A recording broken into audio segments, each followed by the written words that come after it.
Managing that cash flow is really where a lot of business owners struggle because they focus so much on that making money part of the puzzle. But once you've kind of figured that out, that's when you need to take another step and figure out the money management side of things. And so that's less exciting. It's a lot more of creating systems and setting up habits so that the money's always there for you and you don't have to keep your nose on the grindstone and continue that hustle culture. Welcome to the Society Gal podcast, where trailblazing female entrepreneurs and creatives come together to spark change and build their dreams. This is where your passion meets purpose, and together, we're crafting a future where everyone has the tools to succeed. Welcome to the Society Gal podcast. We are so excited to have Jen with us here today to talk all about thriving on a fluctuating income and paying ourselves as freelancers and entrepreneurs. It's a really juicy topic that every single entrepreneur needs to hear. So Jen, let's go ahead and start. How did you get to this place of helping other entrepreneurs with this? Absolutely. So I have a background in financial advising and economics. And when I was in my financial advising practice, I worked with a lot of business owners and entrepreneurs. And I came across this pattern over and over again of entrepreneurs who were great at their given trade, got results for their clients. They had no problem bringing in new business. And yet when we looked at their financials, the success didn't mirror what was happening in their business on paper. And usually I would kind of scratch my head and go like, where is this disconnect? Why is their financial success not lining up with their business success? And generally it came down to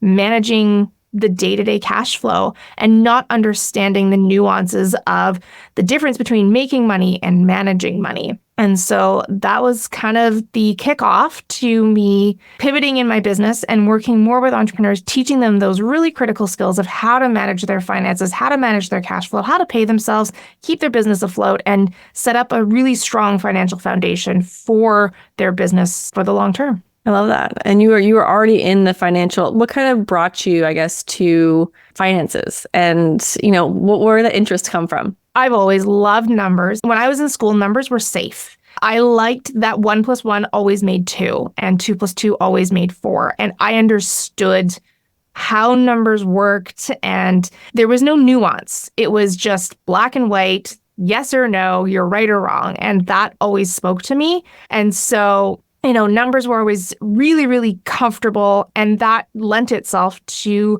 learning about finances. And I loved learning about how money can make more money. I loved learning about the psychology of money and why we do the things that we do. I remember going to my very first economics class when at university, and my eyes just lit up. And I loved everything the professor had to say about, how humans interact with each other and with the markets and how supply and demand interact with each other. And it was all graphs, and there was not a single essay in the bunch. So I was thrilled. And that was really where my love of money and finance came from. I love it. And I think everyone can find some comfort in numbers with the way that you found it. But we're going to talk a little bit about how a lot of us creatives and entrepreneurs struggle with it. A lot of you are listening are like, okay, oh my goodness, what are we talking about right now? And so Jen made a really good point, and she's going to explain a little bit more. If you could explain a little bit more about making money versus managing money, because you're right. A lot of us are really good at making money and bringing tens of thousands of dollars into our business, but then we don't know where it goes, like what happens to that money. So can you explain making money versus managing money? Absolutely. So, we all hear the business coaches and the online gurus about having 10K months or 6-figure businesses, 7-figure businesses. And while that's absolutely important, I don't want to minimize how important making money is, because if you don't make money, you don't have a business. However, managing that cash flow is a whole other skill set. And I think that's really where a lot of business owners struggle, because they focus so much on that making money part of the puzzle, which in the beginning, yes, absolutely, nose to the grindstone, bring in that revenue, do what you got to do. But once you've kind of figured that out, that's when you need to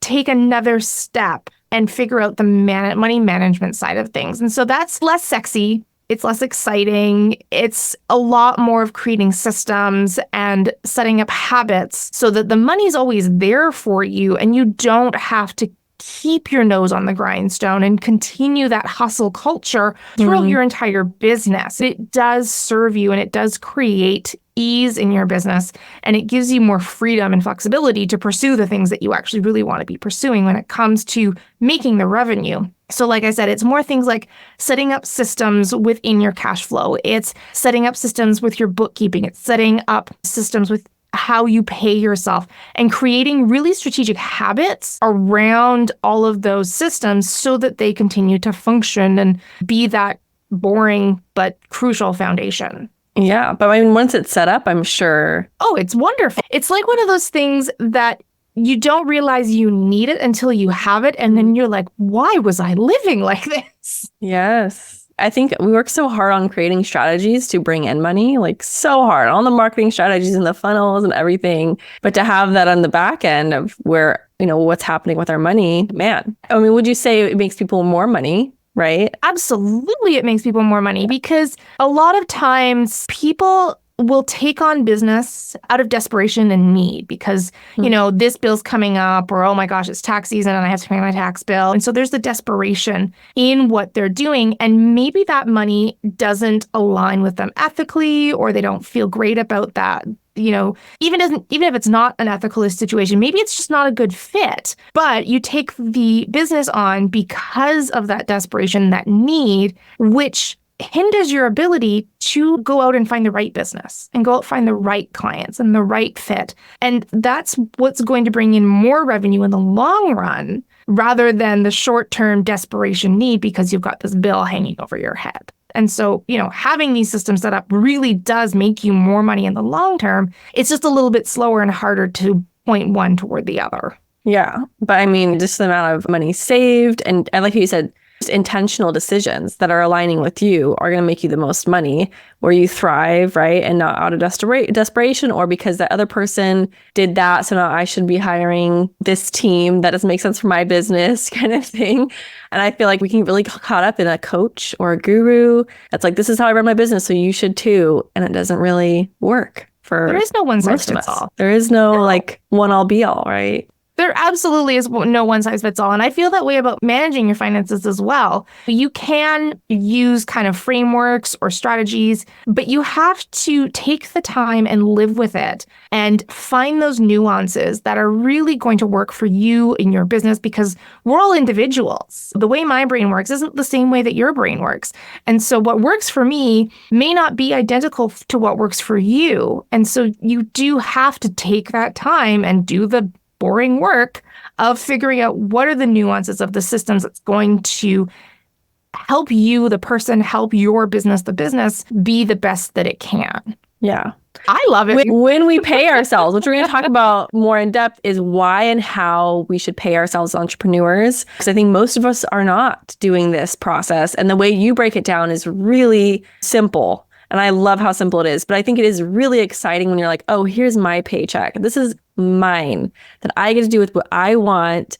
And not, I think we just mesh it all together. And it's just like, what's mine? What's that? And it's just a big mess. So how can we not make it a mess? And why should we be paying ourselves as well? Well, first of all, if you went to work for somebody else and at the end of 2 weeks, they were like, oh, sorry, yeah, it's just not going to happen, you would not stick around. Yeah. You would not just hang in there and go, oh, well, that's okay. Oh, well, maybe next time. Like you would walk out that door and they would never see you again. So why do we do that to ourselves as business owners? I understand the psychology behind it because our businesses are our babies. We want to see them thrive. But yet we tend to do that to ourselves of putting in the time, putting in the blood, sweat, and tears, and not paying ourselves out of that business, which is doing yourself a disservice because that is why you went into business in the first place, was to make some money. And it's okay to say, I want to make money. There's nothing wrong with that. Every human who lives in our society has to make money somehow. And it's really okay to want to pay yourself. So that's the first sort of step of it is, why we should pay ourselves is because you've put in the work, you deserve to be paid. And second, the process of paying yourself, it's making it simple is the only way it's going to happen. Because when we're business owners, we have 1,000 things on our plate. We can't create complicated things to run our businesses. It's just not going to happen. We don't have the time and we don't have the brain capacity to make it all work. So you have to create these simple processes in order to make that happen. And when you're paying yourself, I'm trying to think of how we want to go about this. So I think we'll talk about the systems of actually paying yourselves, and then we'll talk about the mechanics of how the system works. So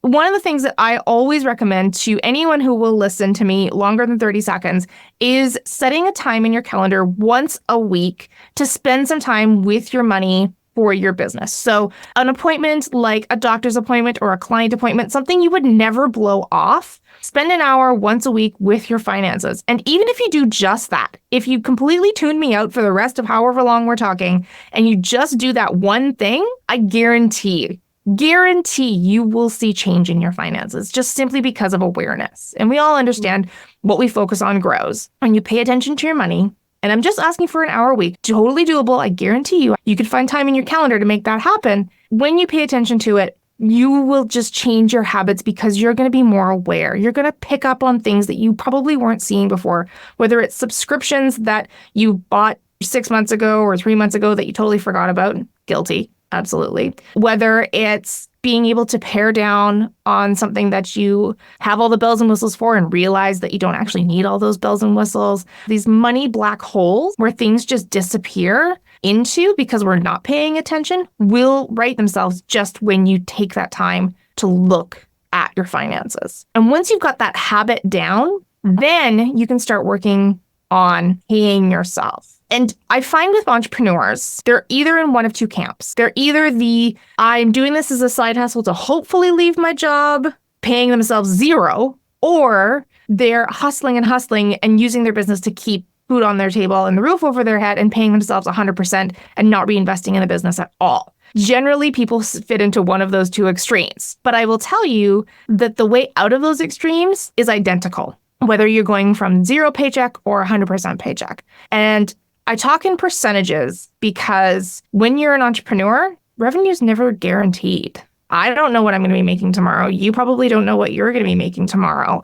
You maybe have a vague idea, but you're not going to know to the exact dollar like a 9-to-5 employee does. So we have to think differently than they do. We have to look at money in a completely different way. And percentages is the way to do that, because whether you make $1 or $100,000, you're always going to have 100%. And so the way to shift from one of the extremes is start with 1%. So if you are paying yourself everything that you're making out of your business, start paying yourself 99% of what you were paying yourself and put 1% aside in a separate bank account away from everything. Pretend it doesn't exist. Or if you are investing everything and you've never paid yourself, try paying yourself that 1% of your revenue and just pay it, even if it seems ridiculous, even if it's $1, or less than $1. I have literally paid myself 63 cents. That there was a time when I literally paid myself 63 cents, but I kept paying myself. And let me tell you, 63 cents grew, but the habit was maintained. And so psychologically, I understood that yes, being paid was part of it. Did it replace a 9-to-5 paycheck? No, but it was something. And then it got easier to increase that amount. Going from 0 to 1 is hard. Going from 1 to 2 is much easier. So that's the first step, is just take 1% of your revenue and allocate it somewhere else, whether it's back into the business or to yourself. But I love how simple that is and how you explained it, because maybe you are bringing, let's say, a $10,000 package. I mean, that's really hard to be like, okay, now I'm going to pay myself 10% when you haven't been before, or 20%. And you're like, oh my gosh, that's a lot of money. I could be putting it here. Like, I'm the person that's like, I want to put it back into my business, right? Your business is your baby. You want it to you're thrive. Like, oh, I can go here. I can expand here, right? But I mean, that is just so empowering to be able to look at that other account and be like, oh, I have now $10,000 in there I could put towards retirement.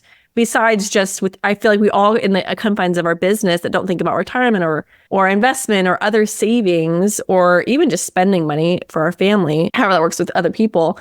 But, having that, that there instead of all in one account, just like sitting there, like someday I'll get to that. Someday I'll get to that savings account, or someday I'll get to investing into that thing in my business. But I mean, how empowering just to do even just 1%. I love how you said That's 63 cents. That's all it is. That is the honest truth. Habit. It's about the habit. And habits are such a big part of who we are as people. And the only reason we can function throughout our day is because of our habits. So if you think about the way you brush your teeth, the way you tie your shoes, the way you get dressed in the morning, you don't think about those things because they're deeply ingrained habits. If we had to focus all of our brain capacity on doing those tasks like we did as we were learning them, we would never get anything done.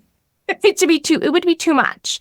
And so it's about creating those habits with your finances that are just as deeply ingrained as like tying your shoes and being really strategic about those habits that you create. So, when it comes to like managing your finances, it's not necessarily the whole power hour, but it's like, what's kicking off your power hour? What are you doing when you very first sit down at your computer that tells your brain, okay, we're going to focus on the money right now? And one of my favorite hacks for that is using scent. So picking a smell that you associate with happiness or joy or abundance or whatever, and smelling that smell every time you sit down. So I've had clients use a particular tea or coffee. I have clients that use essential oils. I have clients that use like a perfume. Maybe it was their mom's perfume or something like that. Like it really doesn't matter what the smell is as long as it's the same one every single time. The one that I use, I love lemon. I love the smell of lemon. It's fresh and it feels clean and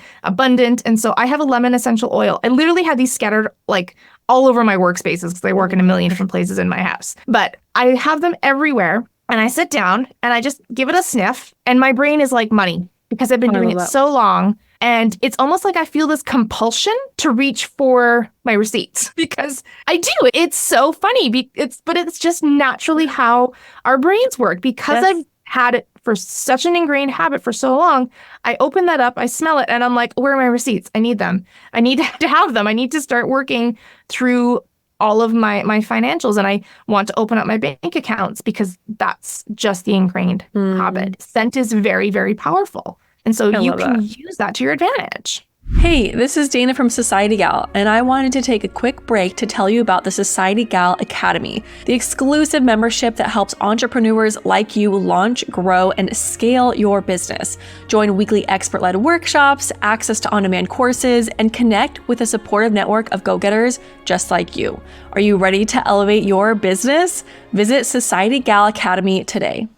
I love that hack. Yeah, I mean, it's all about the habit. I think it's so much less about the percent, which I think we're going to talk a little bit more about how to exactly pay ourselves a little more. But I mean, it's all about the habit. I mean, you see it in the gym, and you see it in other, working out, health, whatever it is. It's all about just showing up for yourself and just being there. I mean, just looking at money, I think is hard for a lot of us. I mean, I know it's hard for me just looking at my bank account. I'm like, that's a hard thing to do because you have to face a lot of your strengths and weaknesses. Let's talk about that, like, icky feeling you get sometimes looking at money and how you can reprogram your body and your brain to be excited to look at your bank accounts and be looking at your bills. And so the way to do that is, again, it's a consistency thing. Consistency is key. And so, what you can do is open up your bank account and look at the numbers and then find a way to celebrate. It can be absolutely ridiculous, and this is not something you have to do in public. Don't worry, you can do it in the privacy of your own bedroom.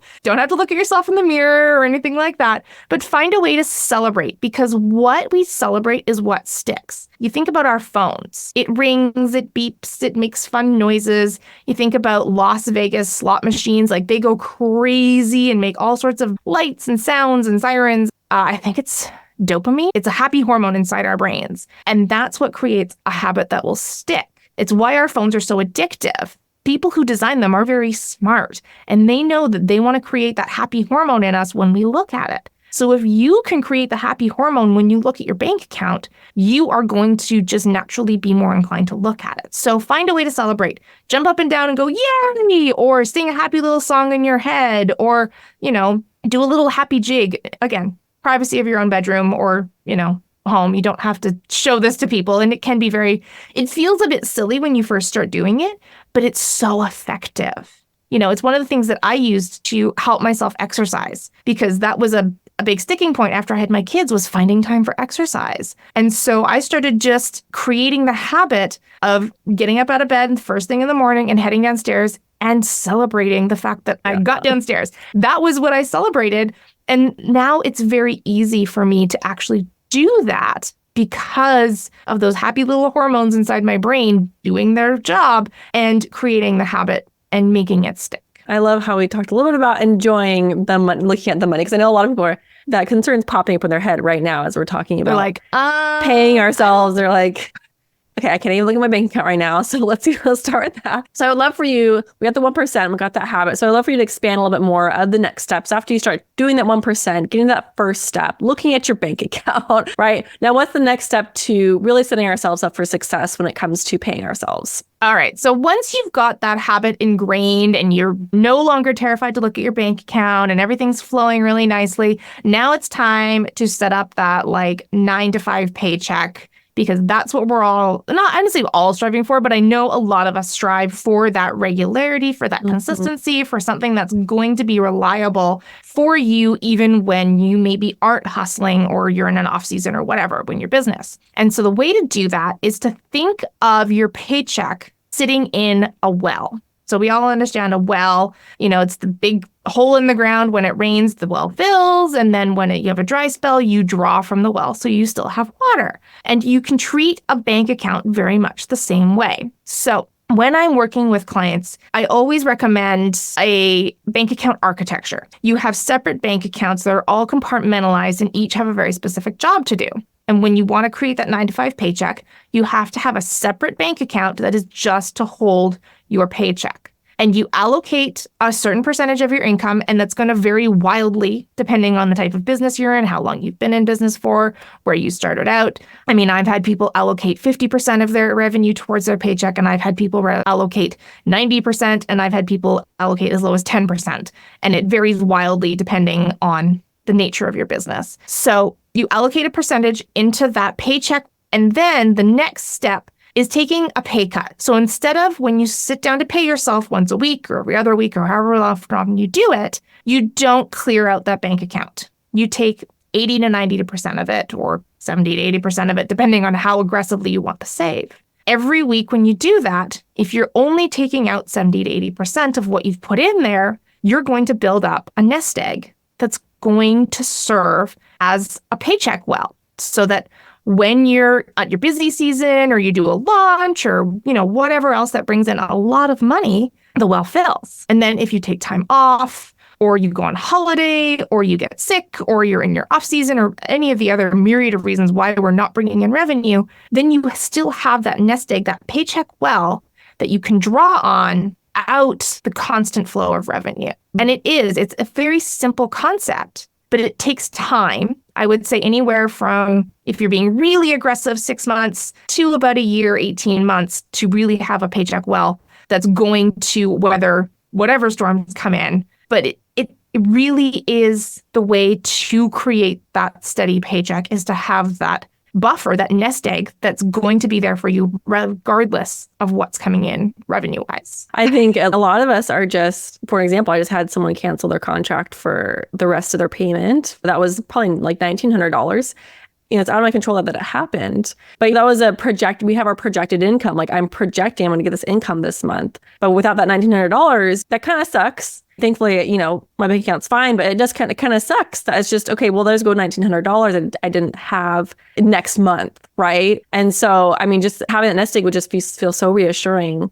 Like, oh, I'm still paying myself. I'm still fine. Like, we're still good. Exactly. What that creates for you is that mental clarity, that relaxation of, okay, this person canceled their contract. That, I'm sure they had XYZ reasons, whether that's stuff going on in their life. It doesn't make it about you anymore. You can kind of remove yourself and go, okay, that's fine. How am I going to reallocate the time that I had to that other client to whatever other projects I want to do? Like, you don't have to go, oh gosh, panic. I'm not going to be able to make my mortgage payment, or, oh my gosh, I've got to do this. And it removes that panic. And it creates that freedom to be really intentional about your next steps, whether it's, okay, I'm going to double down on my social media presence, or I'm going to do another launch, or, hey, I'm just going to take this as a sign from the universe to chill out for a couple weeks and just maybe take some time off. It just gives you that-ness rather than crunch time. And that's how I felt. I'm like, oh, okay. Like, it's fine. We're prepared enough that we can deal with that. I mean, that wasn't that big of a deal for us, but like, it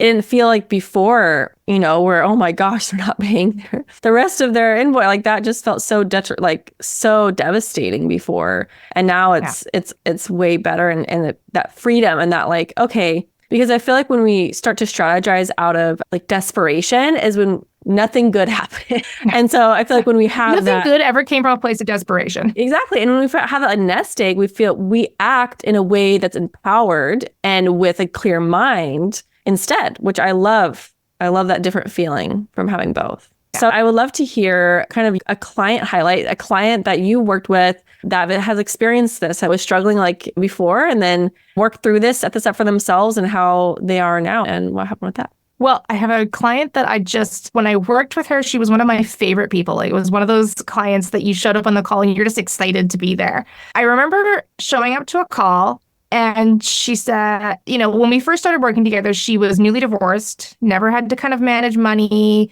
was very unaware of what was happening and felt like she was just grasping at things. Like she really didn't feel like she had a handle on what was going on with her finances. And we worked through this and we set all these systems. And I remember her sitting down on this one call and she was excited. I could tell she had this excitement in her voice. I said, all right, what's going on? She goes, I got a huge bill from the government for taxes. And I was like, okay, it's a weird thing to be excited about, but sure, let's go with that. And I said, well, tell me more about that. What's happening? And she said, I got this bill. I could just pay it. The money's already there. I've already saved the money for this bill, and it's going to take me 30 seconds to deal with this, rather than the panic and then hustling to figure out how they're going to earn the income to pay the big scary bill from the government. And then, having that time lag as well with the bill hanging over them until they brought in enough cash to deal with it. She said, I'm so excited and happy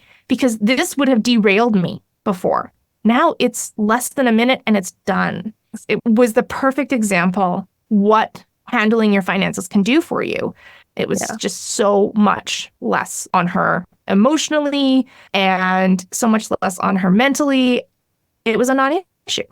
I love that example shows how much it does cost us more than just money when we don't face our money and build that security for ourselves is, all the stress, all of the drop balls, all of the lack of income because we're so stressed or in that certain mode. But I love how, again, like how simply you broke this down and how simply we can do this with 1%. So thank you so much for coming on here and sharing all about how we can really, all of us entrepreneurs with this fluctuating income in and out, that we can really have some stability. So it's really reassuring. And I'm sure people are listening to this. I'm like, they're like, yes, let's go to our bank account. Let's base our bank account. Let's do this meet. Let's get our lemon sent. Let's make it exciting. So thank you so much for sharing. Where can everyone connect with you? Absolutely. You can find me on Instagram at jenpaterson.biz, or you can check out my website, dollardivas.org. Awesome. And then do you have any ways that you support any programs or anything, courses that you support? Absolutely. So I've got my one-on-one coaching practice, which is for people who are just like, let's do this. Let's dive in head first. I want to fast track, getting my finances in order, the Simple Money Roadmap. And then I've also got my group coaching program, the Dollar Divas Collective, which is a community of women who are all going through the same things that you are. And we teach the exact same material that I teach in my one-to-one program, but with just a wonderful community to connect with as well. So awesome. You can check out all the details for both of those on my website. I love that. That's so awesome. Join the community. Awesome. Well, thank you so much for being on, Jen. Thank you so much for having me.